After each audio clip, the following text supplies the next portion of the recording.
eager learners, welcome back to another enthralling session of the Global English Competitiveness video series. Today we're venturing into the concluding lesson of this unit, 15D, Writing an Opinion Article. Prepare your writing tools as we set forth on a journey towards discovering the art of effectively expressing our opinion through writing. To recap, we have 4 can-do objectives in this unit. First, to discuss the 21st century media.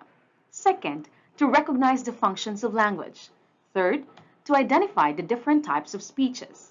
And fourth, to write an op-ed article. As you can remember, we have already tackled our first 3 can-do objectives. You discussed the 21st century media in Lesson 15A. You also recognized the functions of language in 15B.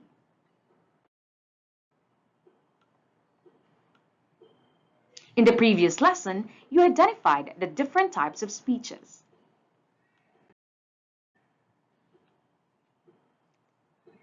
For our last objective, you're going to write an op-ed article. Without further ado, let's move over to our last lesson for Unit 15, 15D, Writing an Opinion Article. And here are the different sub-lessons that will help us achieve our objective: reading, vocabulary, grammar, and writing. Let's begin the lesson with a reading activity. Read with me. What is an opinion article? An opinion article, or op-ed piece in a school paper, is a written work that represents the author's personal thoughts, viewpoints, or commentary on a certain topic, issue, or subject of interest. In contrast to news pieces which strive to provide objective reporting of facts, opinion articles are subjective in nature and reflect the author's point of view, analysis, or argument. The parts of an op-ed article. Title. The title or subtitle of your op-ed serves as the face of the entire article. Op-ed titles are concise and creative. Introduction. The introduction of your op-ed is the most captivating part of the article. This is where you grab your reader's attention. You can begin with a hook, a historical fact, a quote, a question, or even an anecdote. Body paragraphs. The body paragraphs of your op-ed can be more than 2. Each one should be dedicated for your supporting arguments. Present pieces of evidence, examples, and personal experiences. Conclusion. The conclusion is where you summarize your main points. It's important to end with a strong closing statement. This will leave a lasting impression on your readers.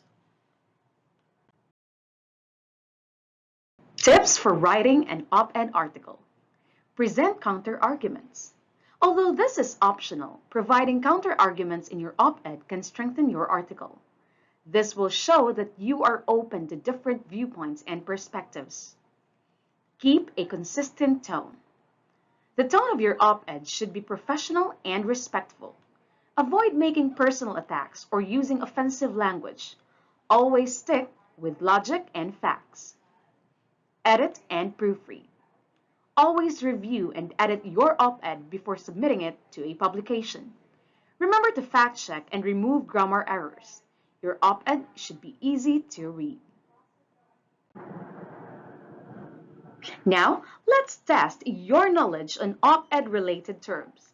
Match the terms listed inside a box to its corresponding description.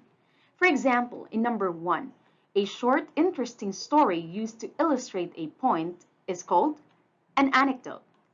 Now pause the video and answer the rest of the items. Here are the correct answers.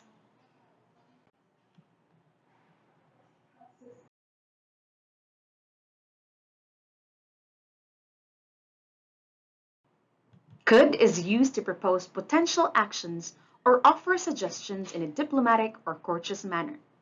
For example, as an alternative approach, policymakers could consider implementing stricter regulations on carbon emissions to mitigate environmental degradation. Could allows the writer to present alternative perspectives or solutions without imposing their viewpoints on readers. It fosters an open-minded and collaborative tone, encouraging dialogue and exploration of different possibilities. Might is employed to suggest possibilities or speculate on potential outcomes, often indicating a degree of uncertainty. For example, while controversial, this policy change might lead to significant advancements in renewable energy adoption if implemented effectively. Writers use might to acknowledge the speculative nature of their suggestions and present potential scenarios for consideration. It invites readers to contemplate various outcomes and implications of the proposed action. Would is utilized to express preferences, hypothetical situations, or conditional statements in opinion editorials. For example, I would argue that investing in sustainable infrastructure projects is paramount for fostering long-term economic growth and environmental sustainability. Would enables writers to articulate their vision for the future or outline their preferred course of action based on their values and beliefs. It allows for the exploration of hypothetical scenarios and the presentation of idealistic viewpoints. Now let's put your knowledge in the use of modal verbs to a test. Fill in the blanks with the appropriate modal verb. For example, in number 1, in my opinion, we should focus on renewable energy sources to combat climate change. Now pause the video and answer items number 2 to 10. And here are the correct answers.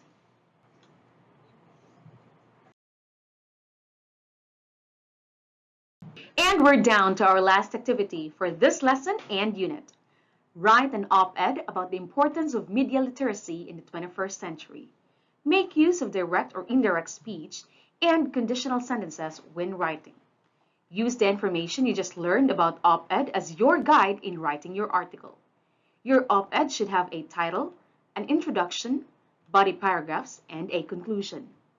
After writing, you may use any of the AI tools and use the following prompt. Provide a detailed and constructive feedback on my opinion editorial using the National Scholastic Press Association editorial writing rubric. Revise your work based on the feedback provided and then submit it to your teacher.